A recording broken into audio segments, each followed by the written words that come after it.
All right, everyone, welcome. Believe in Sabres. Adam Benini of WGRZ TV, Sports Talk Live Buffalo. Sal Majorana, Rochester DNC, and Paul Hamilton, WGR Sports Radio 550. Also a colleague of mine on Sports Talk Live, which we put to bed for the season last night. It's going to come back in the fall. Paul, no rest for the weary. You're right back at it today, man. Oh, yeah. I've been at the arena already on a 90-degree day. What better place than to be sitting in an arena? Well, I can tell you what's worse than that, Paul, was taking your dog for a 2-mile walk when it's 90 degrees. I have a double header. I'd rather be in an arena. I'd rather be in an arena. I have 2 softball games on the way tonight, so I'll be in 90 degrees doing that. Hydrate. All right. We got a lot to get to here on the show. I want to touch on what the Sabres did and didn't do in the draft. And obviously free agency coming up on July 1. So they're kind of in, I wouldn't say limbo, Paul, right?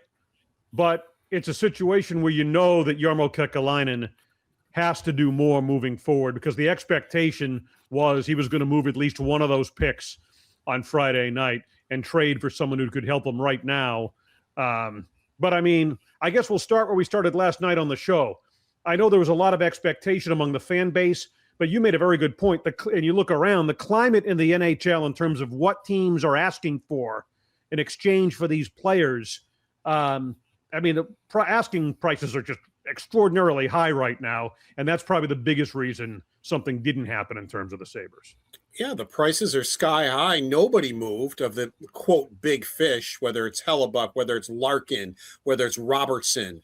None of those guys moved because the prices are insane. The Sabres' 4th overall pick, they were asking too much. They were just as guilty as everybody else, So everybody was asking too much, and it just got to a point. I mean, Hellebuyck did waive his no trade. He's willing to come to the Sabres, but it got to a point where Jarmo Kekalainen says, no, I'm not going to give you the 4th overall pick and Mertka. And, it's like, hang on here, and they couldn't come to an agreement, even though Hellebuyck did waive his no trade and is willing to come to Buffalo. Would you have wanted them to make the move somehow to get Hellebuyck, though? No. Not at that price, but was he worth pursuing, Paul? He makes me nervous that he had a bad year last year. I mean, people are on Luukkonen's case. Quite honestly, Luukkonen had a better year than Hellebuyck did last year. But it's only 1 year. But he is 33 years old. So now, is it just a 1-year thing? Or is he starting to fail, at age 33? Is he starting to go downhill? Nobody can answer that question until he plays again this year to see if he can get it back. Now, certainly he stole a gold medal for Team USA and won the gold medal, but look at his playoff records. I mean, he has not played well in the Stanley Cup playoffs, but he's taken home all sorts of hardware in the regular season, just like Dominik Hasek used to. So he was a goaltender that was very good in the regular season, not very good in the playoffs. I think it's because Winnipeg overplayed him. He played more than any other goaltender. So I feel by the time he got to the playoffs, he was worn out because he was playing more than other goaltenders were. But still, now, that doesn't mean he can't look at Bobrovsky. Bobrovsky was the same way for years. Then he wasn't. It was actually Alex Lyon who got the start for Florida the year they went to the finals and lost before they won 2 cups. He didn't do so well. Bobrovsky came in and then all of a sudden became a playoff goaltender. Mm-hmm. And then they wound up winning two Stanley Cups. So just because he's never performed in the playoffs doesn't mean he can't. But what happens is if you get him, he will take $8.5 million off your salary cap, and you are done. You're not replacing Tuch. You're not replacing Byram. You're playing with the roster as it is today and a goalie, which means that goaltender probably is going to have to stand on his head for the Sabres to have success. Isn't the model in the NHL now? I mean, I think we've seen it. Don't pay too much for the goaltender. In other words, I have no problem with them sort of veering away. If they could get him at the right price, sure. But in terms of the what he's going to cost you and everything else, I don't know. I mean, I'd rather see. Do you throw away next year because you're going to get salary cap space the year after and just let's run the team the way it is with a good goaltender because we're still going to have that good goaltender the year after when they will have salary cap space. where they will be able to maybe replace some of those players. So do you just kind of like the Bills did the 1 year? They made the playoffs, and then they like, well, you got to straighten out our cap. So, they had to kind of throw away the 1 year. Do the Sabres throw away a year knowing that they will be able to do it the next year? I can't, Paul. They can't possibly do that after breaking a 15-year playoff. I agree, but I wanted to throw it out there. You can't take a step back. The fans would revolt. I mean, I'd be pissed off as a writer. Like, you got to be kidding me. There's no way after you you ended a 15-year playoff drought to take a step back. That would be insane to me if they did that. So even if Hellebuyck plays the way he's capable of, you're going to use the team as it is today in Hellebuyck. I don't think you can get by with that. I think too much has gone out. You still have to bring more in other than a goaltender, in my opinion. So let's talk about. I was going to say, let's look at that now. Yeah. What they've lost is Byram, obviously, and Tuch. Those are the two big departures. Was the acquisition of Zellweger a possible 1-for-1? Like, he just slides into. He's a very similar player to Byram, at least what the metrics show. Is that a 1-for-1? And then with Tuch, you have to hope that these kids, Kulik, Olen, Helenius, those guys replace Tuch in some way. Too quickly. And you're all old enough to remember what the Sabres did when they lost Briere and Drury. They had all these studs in Rochester, Vanek, Miller, Pominville, Roy. So they all came up together, but it wasn't their time yet. And that's the thing with Helenius and Olen. Let them get used to the NHL. Don't say, well, here you are. You got to take Tuch's place. Let them take their own place and maybe earn it. Zellweger isn't even close to Byram. They aren't even in the same stratosphere. But the reason I like that trade is I think there is some upside to this kid. He's only played in the NHL for 2 years. He's played pro hockey for 3. I always say you look at Power, you look at Dahlin, you look at Hedman, you look at Carlson. They all took 4 years or so to reach their potential, all of them. Jarmo Kekalainen says something similar. He says 200 NHL games. Zellweger's at around 160, 162, somewhere in there. I think it was worth the trade. You're only giving up a couple of second-round picks. The guy in Rochester, Wahlberg, I don't know. I don't play enough. Yeah, I don't think he's going to be an NHL player. So I don't. Same thing. He's got size. I don't really think there was potential upside there, but it never materialized. And if he does, fine. I think it's a good chance to take because Zellweger does, I think, have an upside to him possibly. But again, I'm not going to throw him out there with Power. I mean, you got Crevier, who did play top 4 minutes with Chicago and surprised them. Did it very well for Chicago. He's a right-handed shooting defenseman. If you put Zellweger there, he's a left-handed. And now Lindy Ruff has the same problem he had before. He's got 2 lefties with Zellweger and Power and 2 righties with Crevier and Timmins. And he would never play the righties together. So you really didn't have a pair. What you had was 2 pairs, and those other 2 guys would slip in and have a shift with Samuelson. Then they'd have a shift with Dahlin. But they didn't play all that much because he wouldn't play the 2 righties together because it didn't work. So I think Lindy Ruff would prefer, if he could, to have a lefty-righty, which would be Power and either Timmins or Crevier, and then Zellweger with, again, either Timmins or do it or Crevier. The lefty righty, I think, is what and I would rather not throw Zellweger in there right away. Let him earn it. All right, so that gets really into the practical weeds of how this is all going to work. Is it possible to look at those 2 guys, right? Zellweger and Crevier, the result of trade action that's gone on here and are they just sort of a bridge to get to the prospects that the Sabres have coming up through the system, right? Is it fair to assess it that way? And maybe they can combine to get the kind of play out of them. There's going to be a drop off, and we'll talk about Alex Tuch and the forward situation in just a second. But is it fair to look at it in a broader sense as to what the strategy is with those acquisitions so that the young group, and you can add the Sabres first round pick and Daxon Rudolph, or they're one of 2 first-round picks, the 4th overall pick, to that, what they have in the pipeline now coming in the very short-term future? Yeah, you read my mind with that. I wouldn't really do much with the defense now. I think with Metza as your number 7, you've got 7 guys.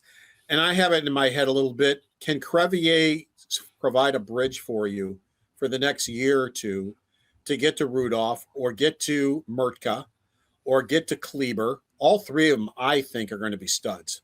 I really do. I think all of them could be top 4 material.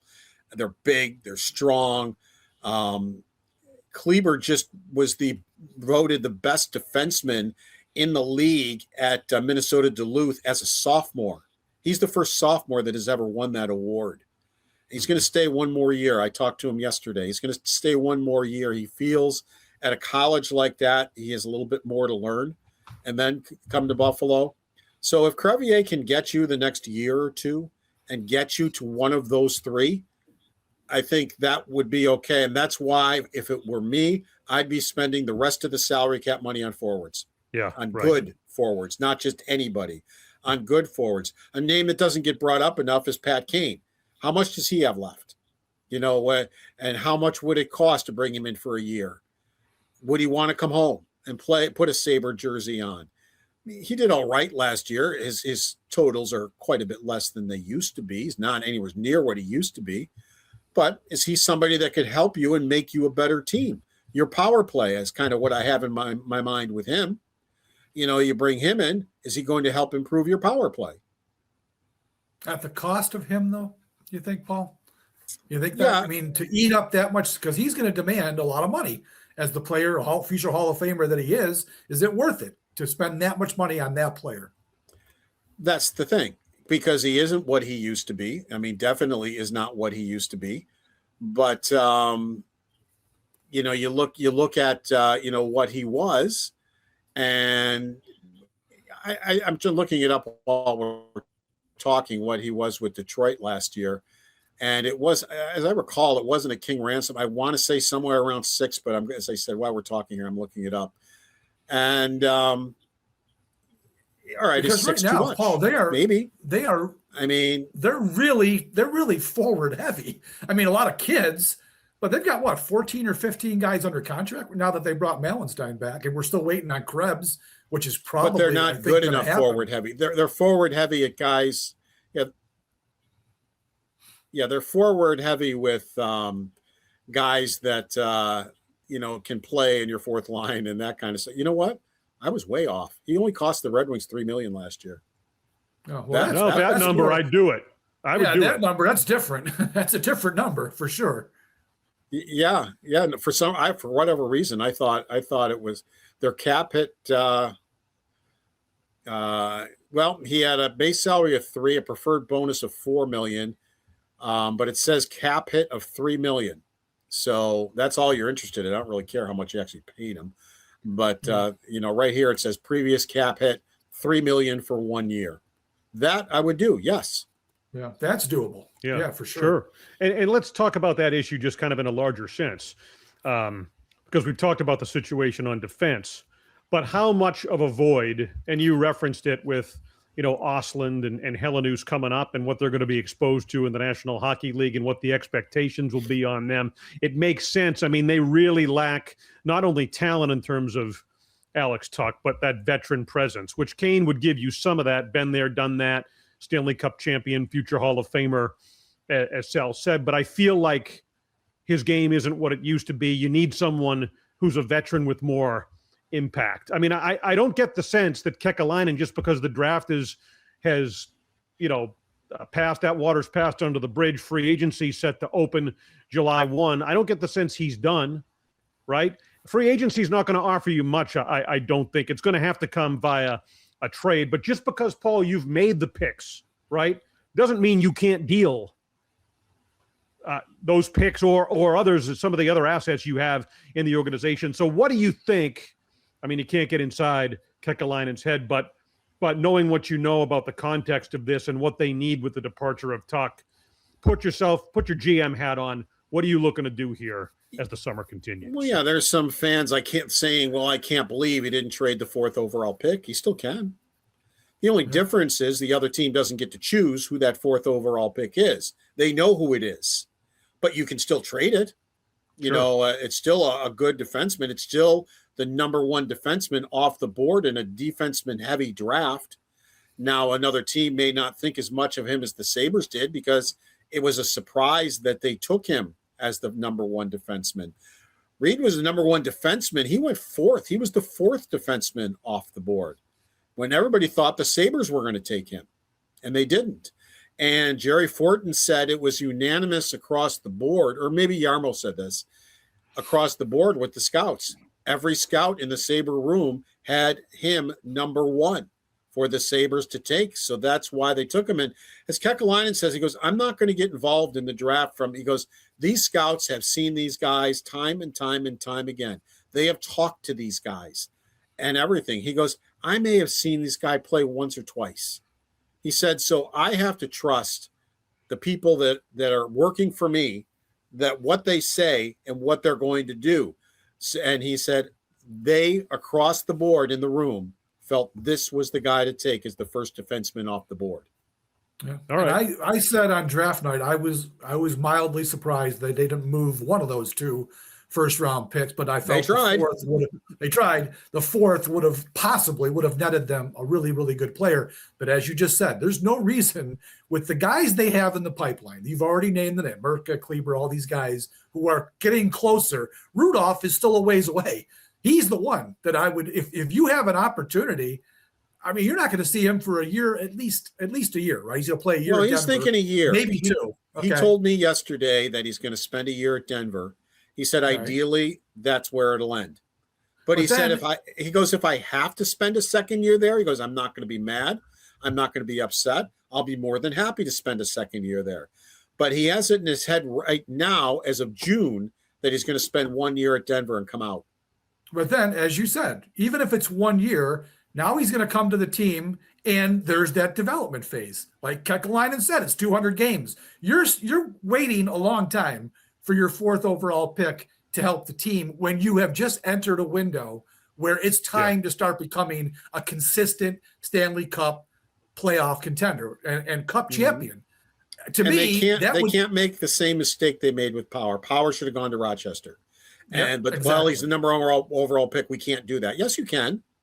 If that's what his development is, and if that's this kid's development, and you think after a year of college he could really use, you could probably throw him in the NHL, but wouldn't it be better for him to learn the pro game for a year in Rochester if you figured that would help his develop? I am such a fan of guys learning the game in Rochester.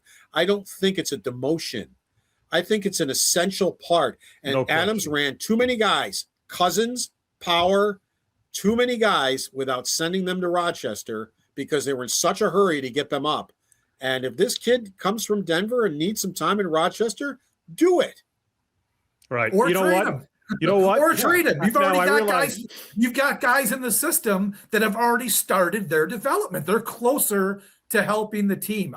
I would have no trouble if they moved this kid. That's the overall point. They've waited on prospects in this organization and screwed the whole thing up for far too long. Right. And good for them for taking them and not paying the price or whatever with the climate of the NHL, but they need immediate help.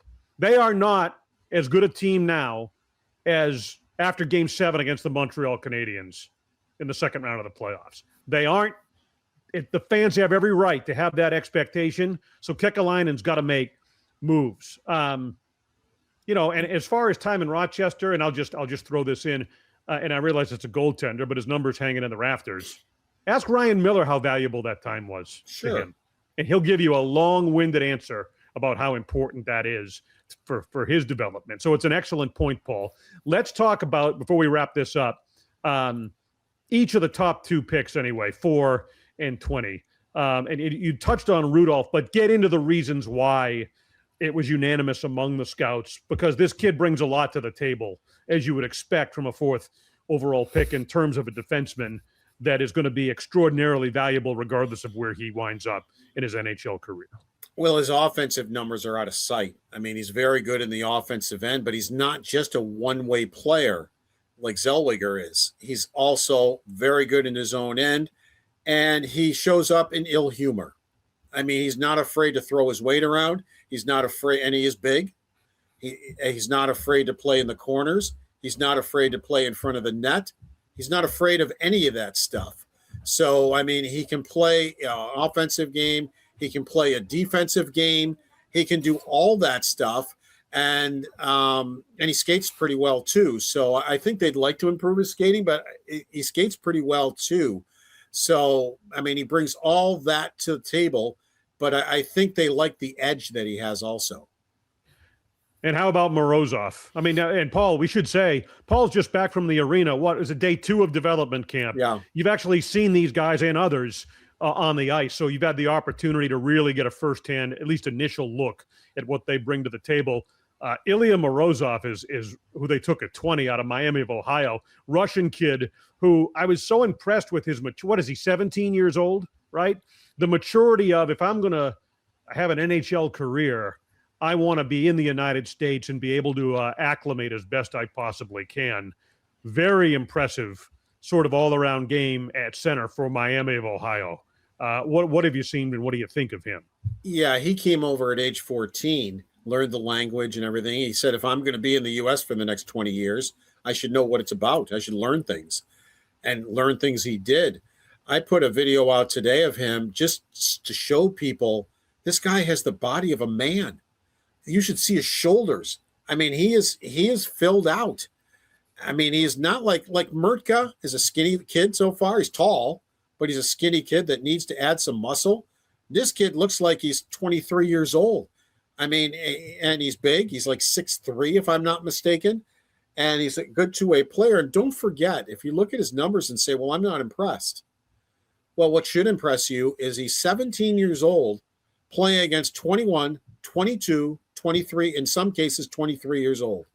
He's playing against guys who are 5-6 years older than him. Because don't forget, there aren't a lot of true freshmen that play college hockey. A lot of them go to junior, the United States Hockey League for a couple of years before they ever become a freshman. So that's why you get 21 and 22 and 23-year-old guys playing in college hockey. So here's a 17-year-old showing up who did really well in a two-way game. And the reason he is filled out is because, as his coach said, he goes, every day we got to kick him out of the gym or kick him out of the rink. He's there until we kick him out, because he is working on his body. He is working on his hockey.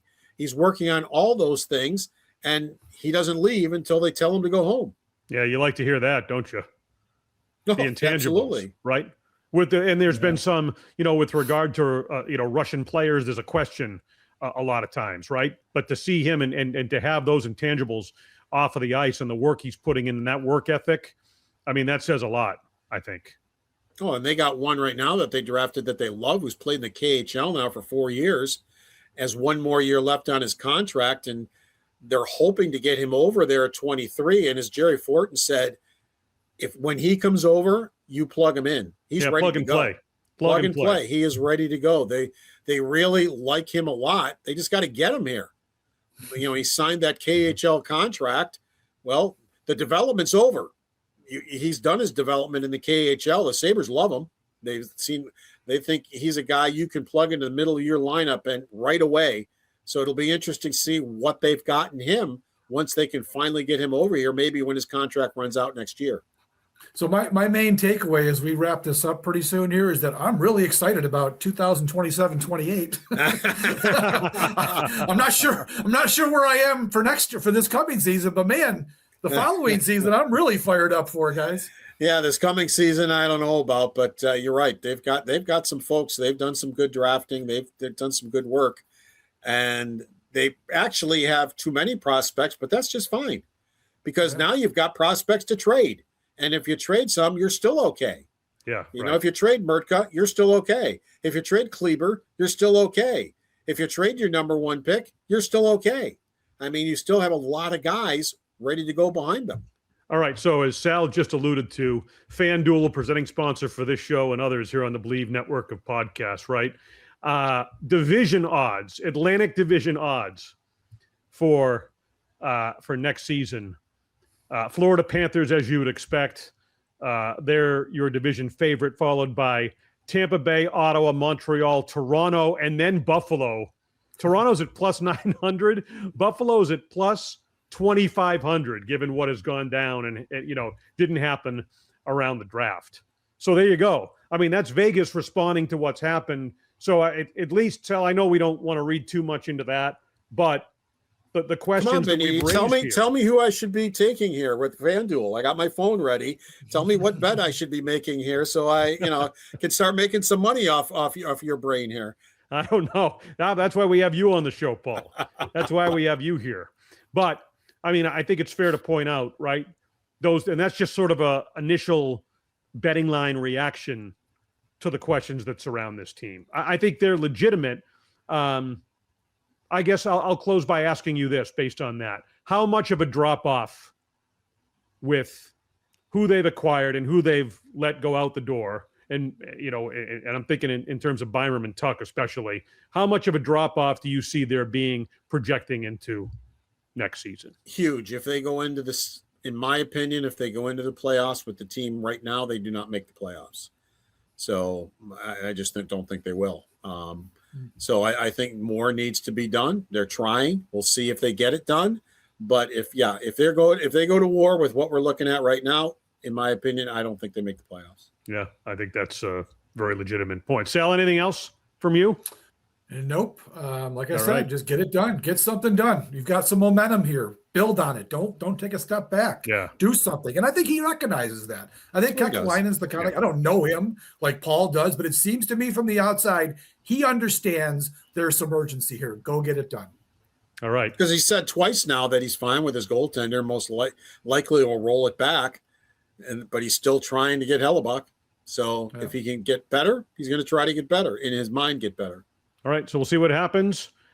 Free agency opening July 1, and more work to be done for the Buffalo Sabres. So thanks for being with us here. Believe in Sabres, presented by FanDuel. For Sal Majorana, the Rochester Democrat and Chronicle, Paul Hamilton, WGR Sports Radio 550, Sabres reporter for them, and our insider on Sports Talk Live Buffalo. I'm Adam Bonini, WGRZ TV. Thanks for being with us here on Believe in Sabres, presented by FanDuel.